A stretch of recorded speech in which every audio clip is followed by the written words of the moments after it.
Hi, welcome to this video. Today I'm gonna teach you how to make chains with a crochet hook. So we're gonna start with a slip knot,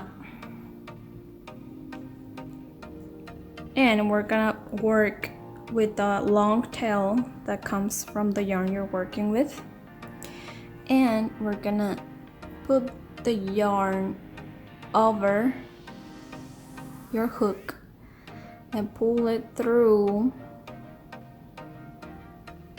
That's one chain.